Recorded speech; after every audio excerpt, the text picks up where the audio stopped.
നരേന്ദ്രയെ കീഴടങ്ങൂ എന്ന പരാമർശവുമായി ബന്ധപ്പെട്ട് രാഹുൽ ഗാന്ധിയുടെ നിലപാട് തള്ളി കോൺഗ്രസ് പ്രവർത്തക സമിതി അംഗമായ ശശി തരൂർ. അമേരിക്കൻ പ്രസിഡന്റിനോട് എന്നും ബഹുമാനം മാത്രമേയുള്ളൂ എന്ന് പറഞ്ഞ ശശി തരൂർ ഇന്ത്യ പാക് സംഘർഷത്തിൽ മധ്യസ്ഥത വഹിക്കാൻ രാജ്യം ആരോടും ആവശ്യപ്പെട്ടിട്ടില്ല എന്നും പ്രതികരിച്ചു.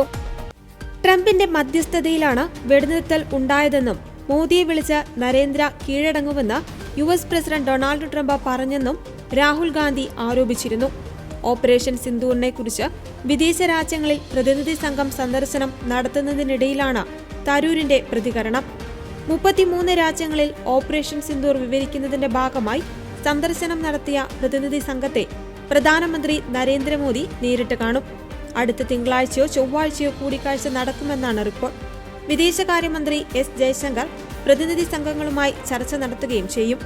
പാകിസ്ഥാൻ തീവ്രവാദത്തെ പിന്തുണയ്ക്കുന്നത് തുറന്നുകാട്ടുക, പാകിസ്ഥാൻ ആസ്ഥാനമായുള്ള ഭീകര സംഘടനകളെ ലക്ഷ്യം വെച്ചുള്ള ഇന്ത്യയുടെ തന്ത്രപരമായ ഭീകരവിരുദ്ധ ഓപ്പറേഷൻ സിന്ദൂറിന് പിന്നിലെ യുക്തി വിശദീകരിക്കുക എന്നിവയായിരുന്നു 59 അംഗങ്ങൾ ഉൾപ്പെടുന്ന പ്രതിനിധി സംഘത്തിന്റെ ചുമതല.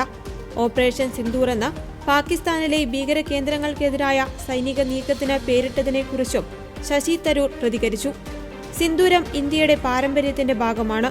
വിവാഹിതയായ സ്ത്രീയുടെ നെറ്റിയുടെ മധ്യഭാഗത്തായാണ് ഇത് പുരട്ടുന്നത്. ഹിന്ദു വിഭാഗത്തിൽ നിന്നല്ലാത്ത സ്ത്രീകളും സിന്ദൂരം ഉപയോഗിക്കാറുണ്ട്.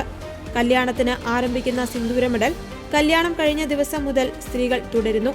പഹൽഗാമിൽ തീവ്രവാദികൾ ചെയ്തത് ഭാര്യമാരുടെയും കുട്ടികളുടെയും മുന്നിൽ പുരുഷന്മാരെ വെടിവെച്ച് കൊല്ലുകയും സ്ത്രീകളെ വെറുതെ വിടുകയുമാണ്. എന്നെയും കൊല്ലുവെന്ന് ഒരു സ്ത്രീ നിലവിളിച്ചപ്പോൾ, ഇല്ല, നീ തിരിച്ചുപോയി, ഞങ്ങൾ എന്താണ് ചെയ്തതെന്ന് അവരോട് പറയൂ എന്നായിരുന്നു തീവ്രവാദികളുടെ ഉത്തരമെന്നും ശശി തരൂർ പറഞ്ഞു.